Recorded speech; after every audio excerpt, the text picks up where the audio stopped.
Hello, this is George Landis, Landis Performance Center, Racer Supply Store.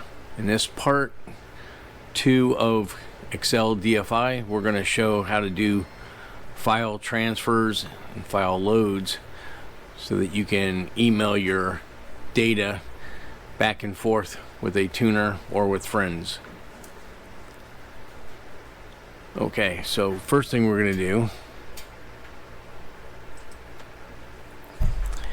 is somebody sends you an email. So let's go to an email. And you want to send a file. So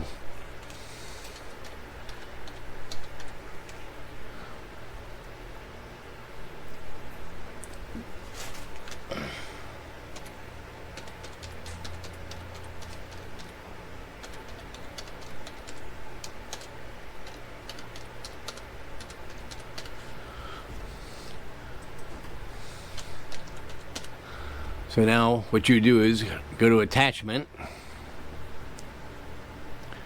go to your C drive, there's your Accel Gen.7 global calibrations, and here you would find a file. Click on it, open, and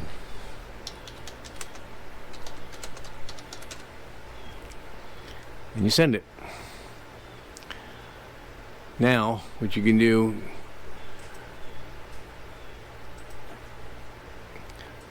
somebody's sending you a file, download it,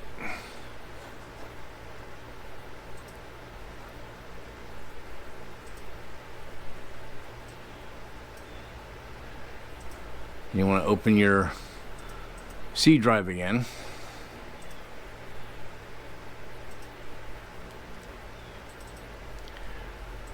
Find your Gen.7, open your global calibrations.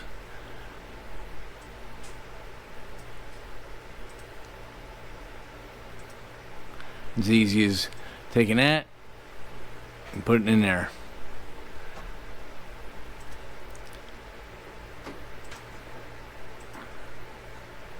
Now when you go to your Gen.7 software,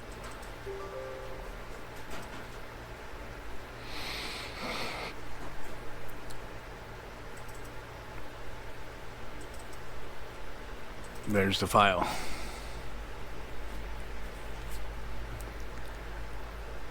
And data logging will be the same process. So let's look at a tune and a data log file.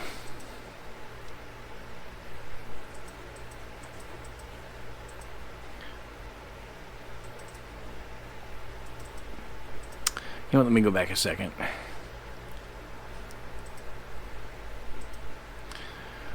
In the last episode, I talked about how to save your files and not write over your original files. So here's a good example of this.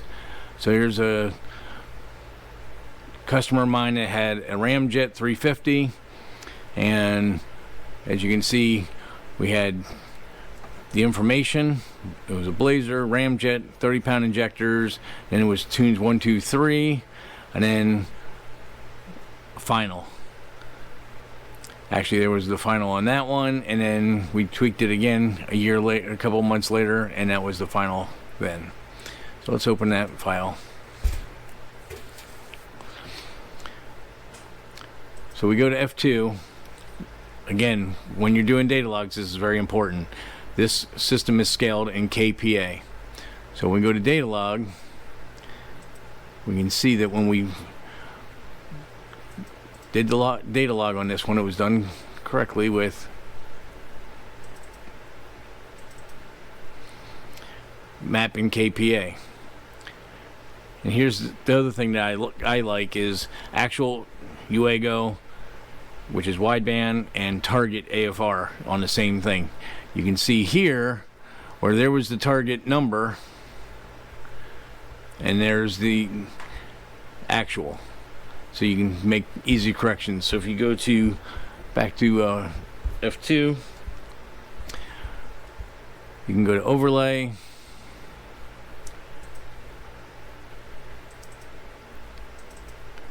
and now that shows where the data was taken during the run.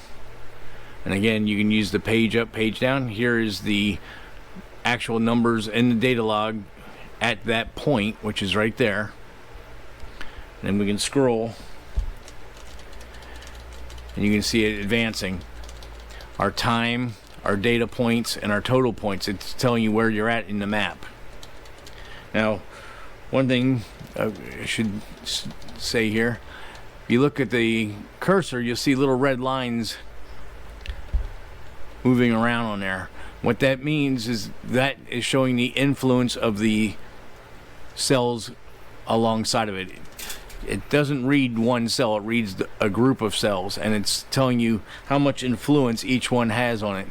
If you can go down through here, you can see that the side to side has a lot of influence, and then one above it has a normal amount, and now the one above it has a lot of influence. So that's what those little red lines are showing you.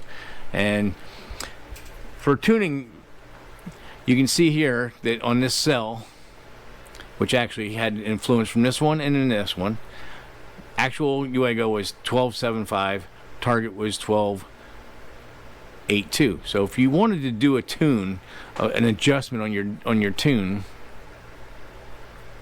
we can bring your calculator up. We could take the 12.82 divided by 12.75 equals, so it needs a 1.005 correction. So really it's no correction at all. But if you were to, let's advance it to another cell.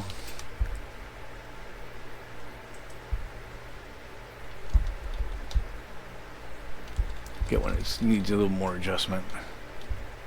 There we go. So now on this cell, we have 12.47 versus 12.82 target. So we can take do our math.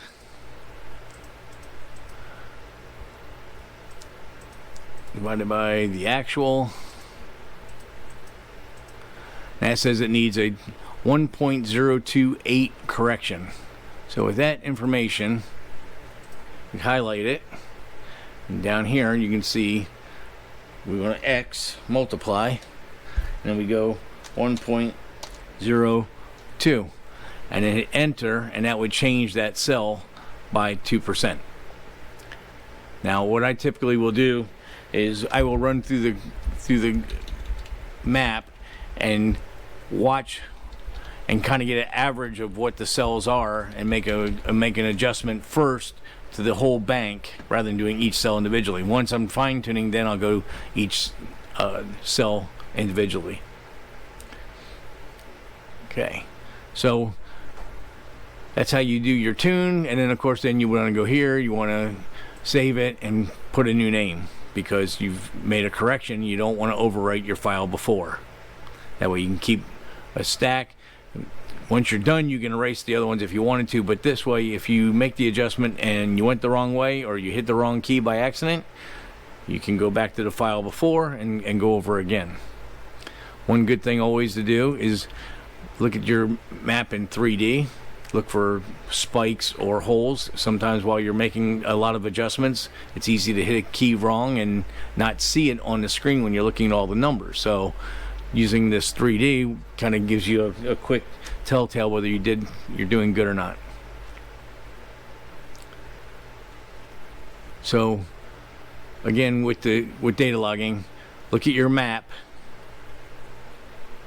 what you're using KPA in this instance. Go to configure run,